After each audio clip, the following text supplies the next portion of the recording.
thank you so much, and thanks again for having me, and thank you for Shane for being here, and I'm sure everyone's looking forward to hearing what you have to say, because I guess speaking for myself, as a journo who was out there covering the horrific fires over the past summer, you were such a respected, trusted figure for journalists, certainly, because you were so transparent and sort of straight shooting, like, you know, just told it like it was. But for the wider Australian public, and I'm sure a lot of people here today also came to know you for your regular updates and really relied on you for to sort of guide the way through this, what was an unprecedented summer for most of us.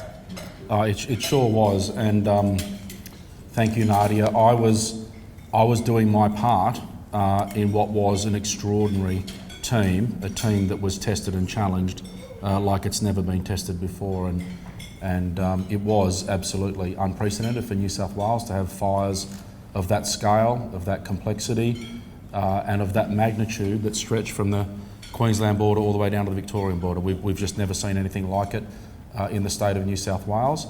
Damage, destruction, area burnt, and of course the tragedy, the loss of life. And I don't take away at all from our worst ever Australian disaster in bushfires, which was Black Saturday 09 in Victoria, where in one afternoon 173 lives were lost. So, but for New South Wales, we'd never seen anything like what we went through last year. I think maybe we could start right there before moving on to your new role, which is, you know, very exciting as well. So, you know, to take us back to the summer that passed, all of us experienced it in different ways, whether you were here in Sydney or out in the region somewhere.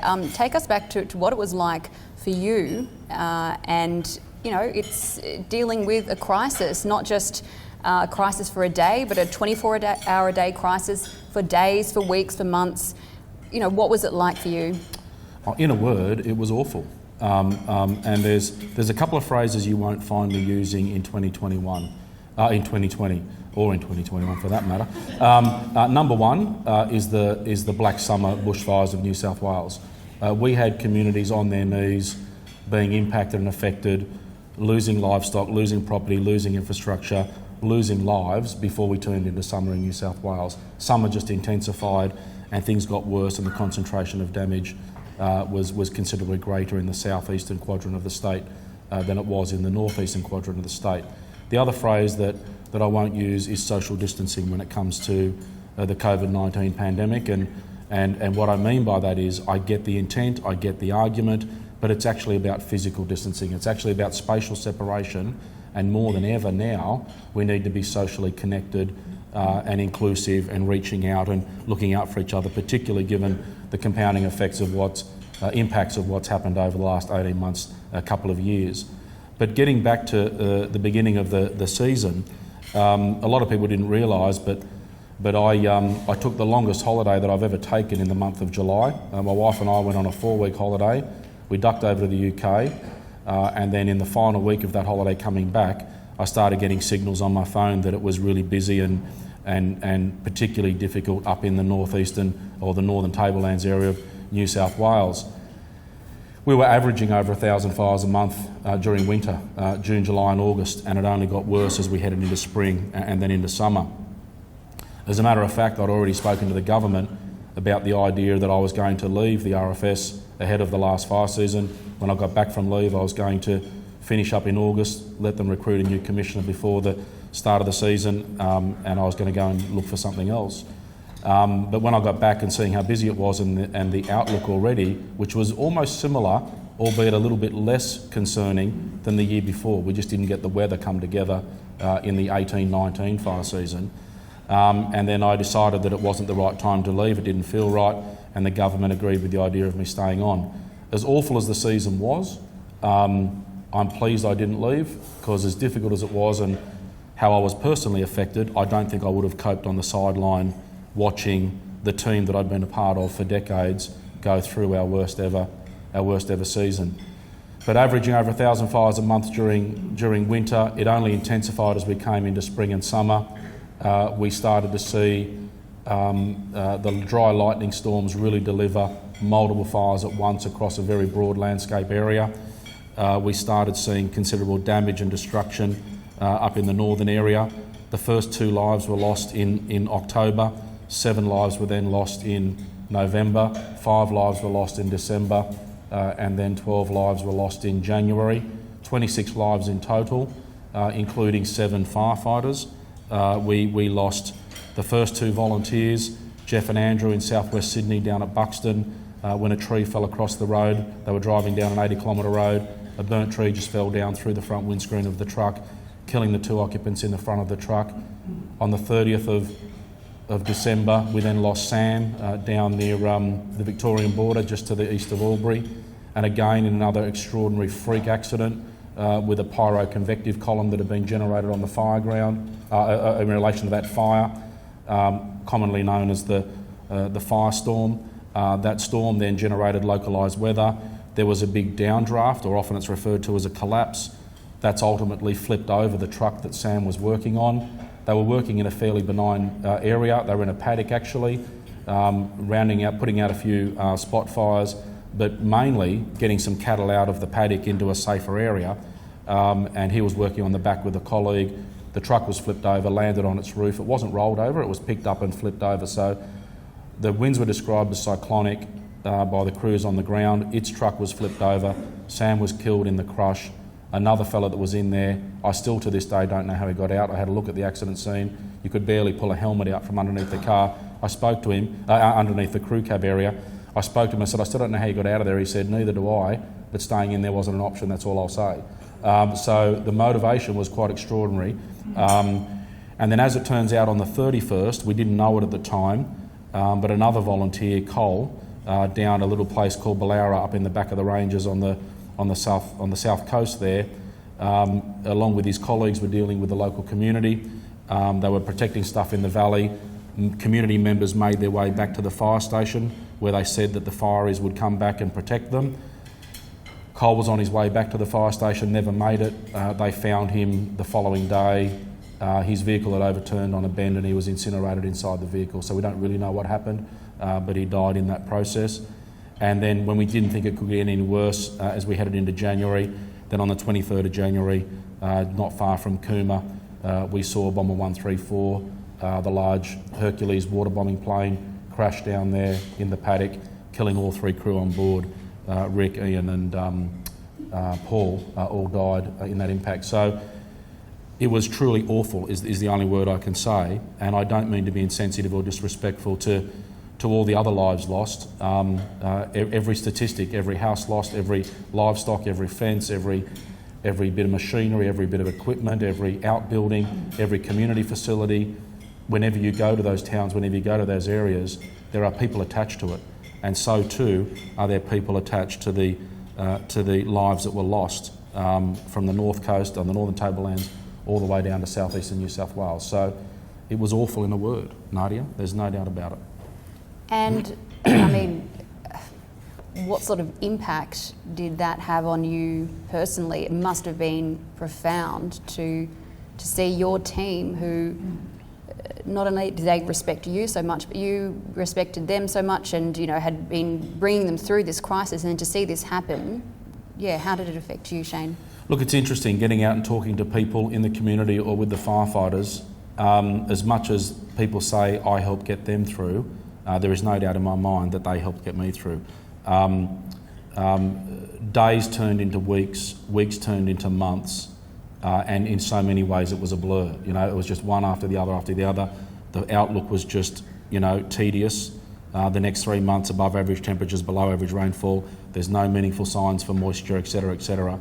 And if anything, it became deflating, because what happened was, when we thought we were gaining the upper hand with 30 or 40 fires, down to 30 or 40 fires, we were doing all right, and then another lightning storm or band of lightning storms would move across, and in 12 hours you'd be back up to 160, 170 fires, all of them taking hold, all of them spreading, and a lot of them starting to impact and threaten communities. It was difficult, but day after day we saw men and women across the state returning shift after shift. We were averaging between 2.5 up to 5,000 people in the field per shift, day and night, 24 hours a day.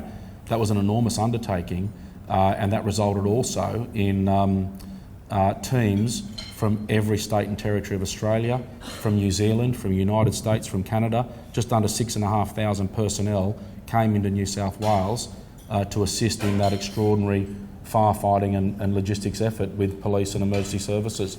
The predominant workforce were volunteers, and having grown up in the organisation, I've often spoken about a real sense of family, and it was true. And when we saw deflation and when we saw tragedy, like everybody else, my heart was broken. I was broken personally, and particularly on those nights with those accidents, I'll be forever grateful to the families, to the wives, to the partners, to the parents, to the siblings for letting us in their house that night. I was able to drive very quickly down to southwestern Sydney. There was no way I was going to be able to achieve the same thing down to Albury or Holbrook, but we were able to jump an ADF helicopter at night and get down there and spend time with family.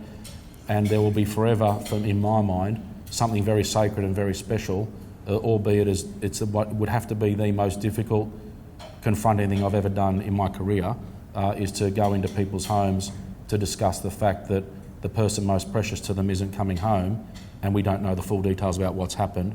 That's something that will stay with me forever. It does take a toll on everybody, and even today as I travel around the state, I talk to people and I talk on the phone and I visit people, and the emotions are still raw. We've already passed quite a number of anniversaries in different parts of the state. We opened a memorial last weekend, a playground in southwestern Sydney dedicated to the fallen firefighters Jeff and Andrew, and people talking, people wanting to have a conversation are still really raw and emotional. So we just can't lose sight of what impact and what effect this has had on all of us. But as leaders, I think we've got a job, we've got a really big job and a big responsibility to normalise that emotions are real and emotions affect us all. And without being too provocative, our biggest problem in society in this space, in my view, is men, and particularly in rural and regional areas, where the intergenerational expectation of being able to withstand heartbreak and withstand setbacks and deal with things in a very forthright, pragmatic, get on with it and just do your bit way is unrealistic. And we're seeing that now in the recovery. We're seeing it in people beyond 12 months after they've been impacted coming forward for the first time to say they're now ready to have a conversation about assistance. They've realised they can't do thousands of kilometres of fencing on their own, but a bit of help might help them.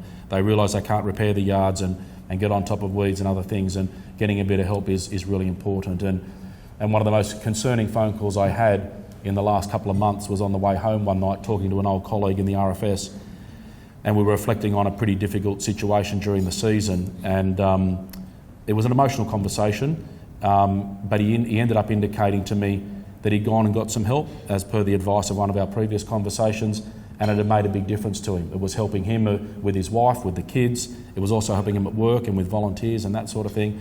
And I said, I'm really proud of you, mate. That's fantastic. Keep going. And then just as we were about to hang up the phone, he said to me, you've got to promise me one thing though. I said, what's that? He said, don't you tell anybody that I'm getting some help. And I said, what do you mean? And he said, I don't want anyone to judge me. He said, I can't deal with the fact that people are going to have a view of me because I'm going to get some professional support and assistance. And out of everything that I've been through, that was probably one of the most concerning conversations that I've had in a long time, is that we are still at that point, particularly with men, not exclusively, but particularly with men, where there is some shame in not feeling okay or needing to talk to people about how to work through what they're thinking or feeling to normalise that we've actually got feelings. And the more we can do individually and collectively, then the better off we're all going to be, particularly as we deal through these traumatic, difficult, and indeed with COVID in the last 12 months, or less than 12 months, but the uncertain times, the not knowing the answers to everything can be really challenging. But we've got to normalise a conversation that it's okay to have thoughts and feelings on these things. And on that, like you said, mental health is such a big issue that's come out of this, and certainly with everything else that's happened this year as well. What do you do as a leader to build resilience? Talking about your job as well, your new role. What do you advise your staff, and what do you do yourself as well? So the truth is, I didn't do very good on myself during the fires. And reflection is a wonderful thing. I should have been very more mindful about my own condition. I worried about a lot of other people, and it wasn't until I left the RFS and started the new job that I started getting headaches, and I ended up going to the doctor, and they did a blood pressure check, and my blood pressure was 200 and something on 150 something, and it was all red, and they were very alarmed. But as they said, it's a silent killer for a reason, because the individual with increasing blood pressure is not conscious of it. And there were triggers back in the fire season that I should have been attuned to. One of these bloody smartwatches, I don't know how many of you have got them, but I learnt something during the fire season, particularly when I went to the funerals of the fallen firefighters and was about to do eulogies at their funerals. I got this strange buzzing sensation on my wrist, and I looked down and it said heart rate alarm, and my heart was going at 160 or something. But in these phones, they start triggering things if they sense that you're not moving and you're stationary, but suddenly your heart rate goes up. So obviously there were signs there that I didn't pay a lot of attention to. But in building resilience in yourself and in other teams, I think leadership is fundamental to it, and a leadership culture is fundamental to it. And in times of crisis or uncertainty, I think leadership culture across an organisation, across a community and an individual level, just like mental health, ultimately becomes amplified or magnified depending on the lens that you are looking through. So the core to, I think, resilient leadership centres around a whole bunch of traits that I've always tried to focus on. Ultimately, we're trying to build trust and confidence in people, whether it's our teams or our audience or our customers. But first and foremost, we've got to be authentic. We've got to be real to ourselves, who we are, what we're not, own who we are and what we're not. Don't pretend to be something we're not. But particularly in times of crisis, there's an old phrase there's plenty of phrases in the Aussie vernacular. When someone's trying to feed you a dog turd sandwich, if it is a dog turd sandwich, don't tell everybody it's fairy bread, because they will see through it really quickly. So keeping the situation real, being very genuine about what is at risk, what is happening, what is not happening is really important. So authenticity is fundamental. But as leaders, we've got to remember it's not about ourselves, so it's really about empathy and humility. Take what we do very seriously, don't take ourselves too seriously, but be very concerned about others. Mutual respect is fundamental. Courtesy, professionalism, civility. We grew up as kids, manners cost you nothing, but the lack of them can cost you everything. And in leadership, that really comes down to how we interact and engage with others, and if we can do it with civility, if we can do it with courtesy, the excuse me, pleases and thank yous, they do matter. Communicating is really important. Making decisions and taking action, no matter how limited the time periods are or the limit of the information is, doing nothing is not an option, particularly in crisis, and letting people know why you're making those decisions. We know that people are happier with decisions they don't like that are explained than management and leaders not making decisions at all and procrastinating forever, looking for the pursuit of perfection at the expense of progress and all those sorts of things. And then finally, I think leaders actually need to care. And if leaders can demonstrate that they care, it should come through in authenticity. It should come through in the way they relate and interact with others. And it should come through in their communication and the decisions they're making. So I think if we do that as leaders, individually and collectively, then that helps build confidence in our teams, builds confidence in our audience, because they realise that we are actually in this together. And for me, particularly growing up in a volunteer organisation, I was never a leader above anybody else. We were leaders amongst equals, because there's this extraordinary talent and capability that resides in and around you that you don't have yourself. And if you think you're better than everybody else, then you're not going to get anywhere, and you're not going to harness what's hanging around you that can provide most of the answers that you're looking for. Now, I did do some research before our chat today, and in an Australian Story episode about you, you were described as Australia's leader. So that's a pretty, Australia's leader, singular. It's a pretty, big statement.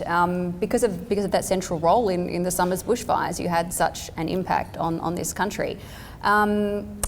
What did that feel like for you? And does the role of leadership come naturally? I get the sense you're a very modest man, but what does that feel like to you to occupy such a role? It's really uncomfortable in so many ways, because genuinely I was doing a role which was part of the big puzzle. There was this massive machine that was operating, and we all had different roles, and whilst I was expecting everybody else to do their very best, then my job was to do my best at my role. They knew I had to do things, they knew I had to get up and give updates and those sorts of things, but I could only give an update if I could get the information from the front line, if we could get the latest intelligence. So you're relying on your investment in people and systems and programs and technology to make sure that what you're saying and delivering is as accurate and as timely and as relevant as it possibly can be. I think the other thing is, which I really struggled with, is when you are in those situations and you're in that state operations centre every day, and the days turned into, not just a few days a week, but 7 days a week. That 7 days a week went into weeks and months. We genuinely had that room together, no idea about how many people were actually tuning into these press conferences and these updates on a daily basis, and sometimes we were doing 7 or 8 press conferences a day. We genuinely had no understanding of the reach or the familiarity that people were gaining with that interaction on a regular basis. And I won't say we were in a grind. It was probably everyone, right? Like, I'm going to do something really embarrassing. Could everyone put up their hand if they saw a press conference with Shane over the summer? Okay, no one's putting up their hand. A few people. Okay. I mean, as a journalist, I know you so well, but everyone in Australia, I would hasten, I'd venture to say that almost everyone in Australia would recognise you. And I think in all those press conferences, I don't know what it was, but I went in fundamentally with a clear objective to update as honestly and as respectfully as I possibly could, given the enormity of what was going on. But whether I was talking about general information or whether I was answering sensible and not so sensible questions from the gathering that was in the room, I tried to think about 2 broad audiences all the time in answering those questions or providing the update. The first audience was all the men and women who were part of the fire and emergency response effort, on the front line, behind scenes, catering areas, logistics areas, control centres, whatever, and their families and loved ones. And the focus there was to recognise, to praise, to admire, to thank over and over again, because without them we had nothing. And then the second broad audience was all those communities, the men and women, the kids, everyone in those communities that were impacted, that were affected, that were losing livelihoods, losing businesses, losing homes, losing all their possessions, losing loved ones, but also those that were now at risk because the circumstances were changing on a daily basis or often during the day. So no matter what the noise was, no matter how controversial some of the things were, and calling out things, as you said before, you have to do that. But ultimately, you've got to remember, you've got to try and park that noise and put the focus of who really matters. And it's the people on the front line doing their bit to save and protect everybody. But it's all those that are suffering a lot of loss and a lot of impact and are coming under threat. And all we could do was focus on exactly what we knew, what the latest update was, what we knew, what we didn't know, what we were expecting, what we were doing, what we weren't doing, and why we were doing those things and why we couldn't or wouldn't do other things. And then ultimately, what did we want everybody else to do? And I was in awe over and over again at how responsive communities were and our people were right throughout the weeks and months of that season. People were making really sensible, considered, difficult decisions that ultimately helped save life and property. As awful as the tally was, we know through some of the reflective analysis on similar seasons of the past in Australia that our death toll should have been in the hundreds and the losses of property should have been in the many, many, many more thousands. Yeah, very well put. Now, on this same episode of Australian Story, your primary school teacher told us that, yeah, it's not going to be good, that she was surprised you'd even managed to get a job at all. She was. Yeah. She thought you'd end up in prison. She was. This is what she said on national television. What did you make of that? Is that fair enough? Oh, look, I was a little bastard of a kid, I can tell you. At school, I think I was better at primary school, although they did introduce in year 5, I remember, it's funny how I didn't remember too much of school, but I remember this. They introduced this concept that kids could determine their own priorities for the week, and they just had like a little drawer where all your work was in there, and as long as you got it done by the end of the week, the teacher didn't care. I did nothing. I was outside all the time, and I was doing stuff. So it didn't work too well for me, and then that attitude kind of translated into high school. But I was a really naughty, disruptive sort of kid at school. I remember being excluded from the year 10 ceremony. I wasn't allowed to join the rest of the class. I got my certificate separated. I spent like a whole term, I think it was, with the desk outside the principal's office in about year 11 or 10, where I wasn't allowed to have whatever it was, play lunch or recess or whatever it is, in lunchtime, and I wasn't allowed to socialise with other kids. How I didn't get expelled, I don't know. They must have seen something in me. The consistent message in my reports were, Shane was capable of good things if only he would consistently apply himself, and that was the most common message I got. And that's sort of my question. I didn't just come here to to bring up all the bad feedback for your teachers. How did you go from that, the way you described yourself and the way the teacher described you to what you are today? And what advice would you have for other people who may be going down the wrong track or find themselves stuck in some way? Given you weren't necessarily born into privilege, what advice would you give, given what you've gone through to others? My clear messages would be, don't write off youth at all. I genuinely believe there's good in everybody. I was very fortunate to have joined up as a teenager into my local bushfire brigade. I was 15 when I was allowed to join, and I found a real sense of belonging, a real sense of purpose, a camaraderie, a teamwork, all those sorts of things. We had fun, we did stuff, we played with machinery, we drove trucks, we set the bush on fire. It was pretty cool. So all these sorts of things we did, but they mattered to a local community. So there was this real sense of purpose and achievement. I really thrived on training, on doing training and developing my own skills, but I also did a lot around training and development and assessment of others. I really found that a good space. I think volunteer organisations are a place where I would encourage anybody looking for leadership to go in and spend some time in a volunteer organisation. There's something very grounding in the life skills, the basic life skills of communication, of teamwork, of negotiation, of prosecuting a case and reaching a compromise. Because ultimately in leadership, it's actually about influence and building trust and confidence. And the old tagline is to try and encourage people to go somewhere where they might be uncomfortable going on their own, but if they're part of a team, they'll get there. And volunteers are wonderful, where they've got all sorts of backgrounds and skills and diverse mix of attitudes and backgrounds and what have you, but they've also got this beautiful ability. If they don't feel valued, if they don't feel respected, if they don't feel part of a team, they'll tell you to get stuffed, and they will go somewhere else where they think that inclusion and that respect and that ability to be part of something actually matters. So it really focuses your ability to try and bring people with you and reach compromise and work out what's worth arguing for and what's not worth arguing for, where the priorities are. And for me, I think that was a really important part. And I know in my early years, I'm so pleased there wasn't smartphones and video recorders everywhere, because I would have been in all sorts of trouble. And most young people find themselves in trouble through boredom or inactivity. So if you can have a sense of purpose, if you can have something to occupy your time, you're less likely to get distracted and go wandering and find yourself in trouble. And particularly in this modern era, there's very little that any of us can do that isn't captured in a photograph or a video or a recording or a follow-up message or something. So you don't have the benefit of anonymity like I did a few decades ago. So I think being a part of something, giving to community really matters. And for me, doing something in community was the key for me. And I think if you look at any community, volunteering underpins all that is good in society, all that is good in community.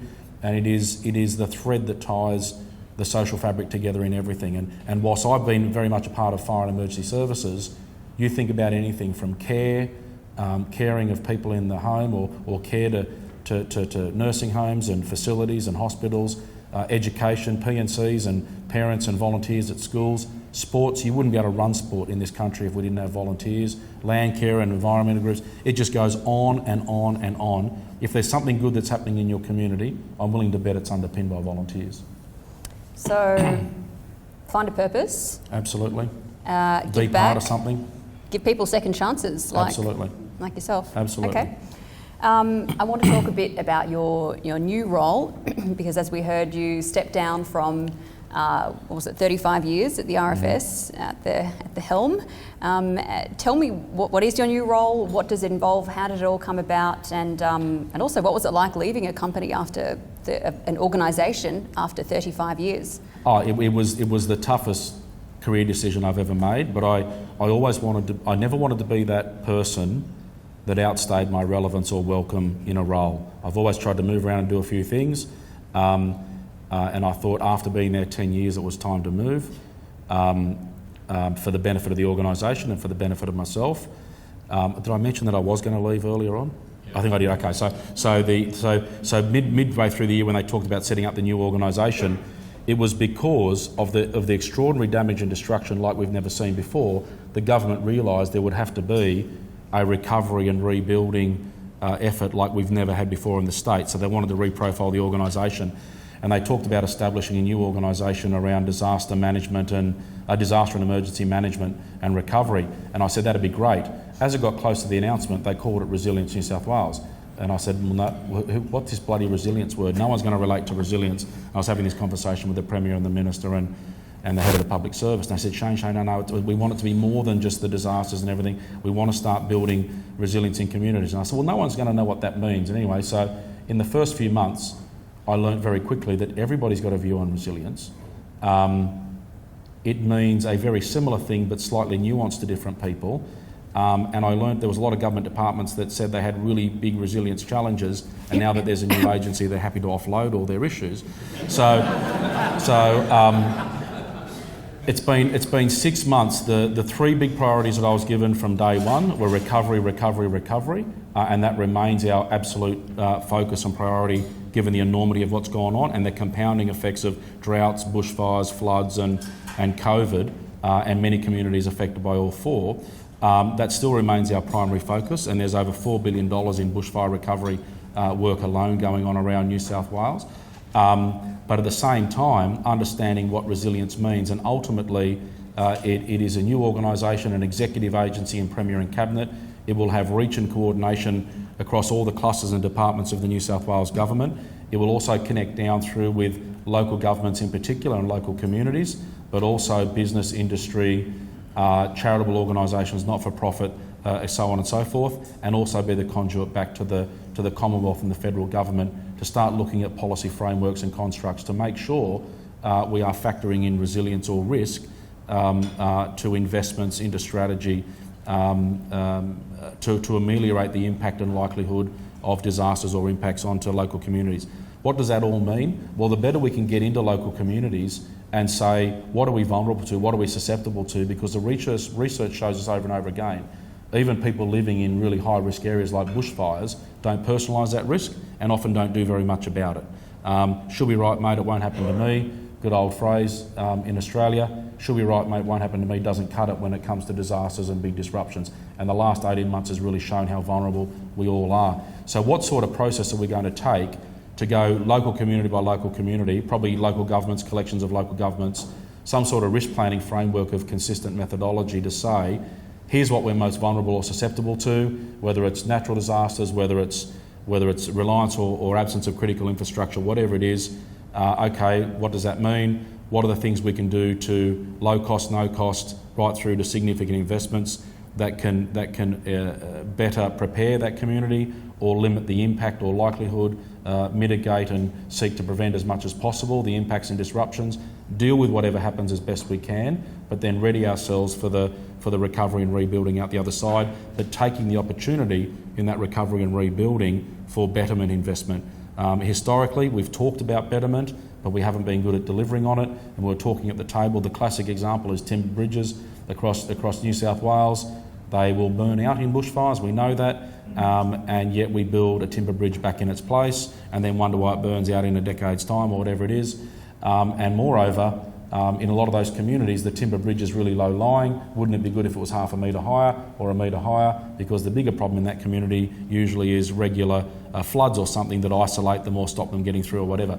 So this year round, we're replacing all the damaged or destroyed timber bridges with concrete bridges, for example. So we've got to look at how do we shift and adjust the policy constructs and frameworks to make sure that they're flexible enough and applicable enough to improving resilience in local communities, but also when we see impacts and we see disasters, that we're investing in betterment strategies that also go right back to the cycle of once we identify what are the things we can do to improve our resilience. And it's not just natural disasters, it's cyber security. In the last 6 months I've learnt more about cyber security than I've ever cared to know. I've learnt more about storms and floods and the Hawkesbury Nepean than I've ever cared to know. I don't know a lot, I know enough to be dangerous, but I've got to learn a lot more because there's a very broad mix of things that we're talking about. We'll also be inheriting the state's oversight and coordination of critical infrastructure. We know critical infrastructure is no longer just the domain of counter-terrorism and those sorts of things in terms of threat and vulnerability. It's what we rely on and depend upon and need to basically operate, function and exist in the way we live and work around New South Wales. So very broad remit, not doing it all, but actually providing a leadership and assurance role, coordination and collaboration across government and down through government into private sector as well. Right. Well, sounds like you'll be more than capable to take that on after that. Yeah.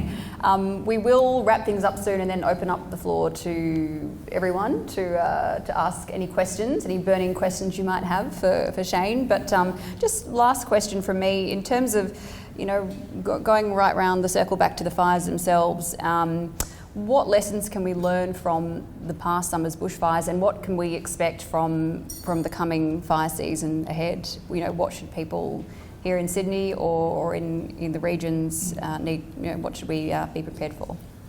Well, there's a couple of things to that. I think last season's bushfires behaviour, and weather were unprecedented.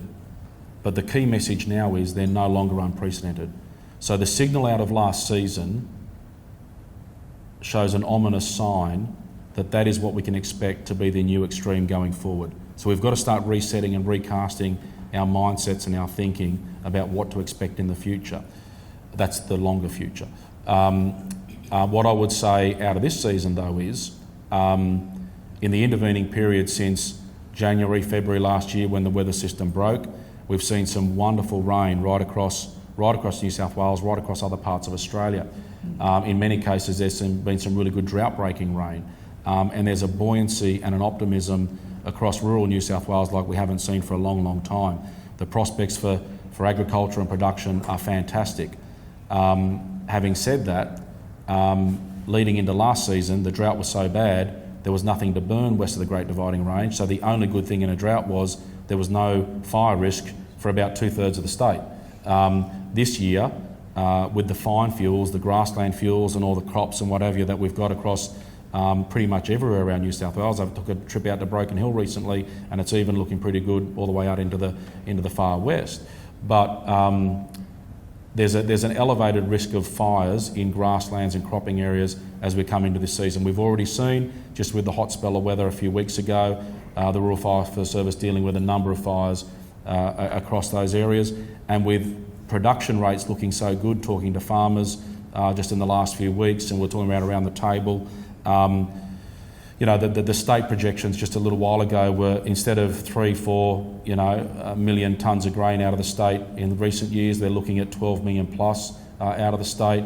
In some of the yields out around Nyngan and places like that, instead of getting a tonne a hectare, they're getting 3 to 5 tonnes a hectare, and it has just changed people enormously, and it's wonderful. As a lot of them said to me, this one will help pay some bills. We're really looking for the next one, but they're also looking for workers and whatever. So the risk is really real, and depending on those crops, if we get fires in those crops, which is why harvest is really risky and the conditions going forward are really risky, some of them have indicated they're losing, if they get a fire running through, they're losing 50 to 70,000 a hectare. So grassland fires are a risk.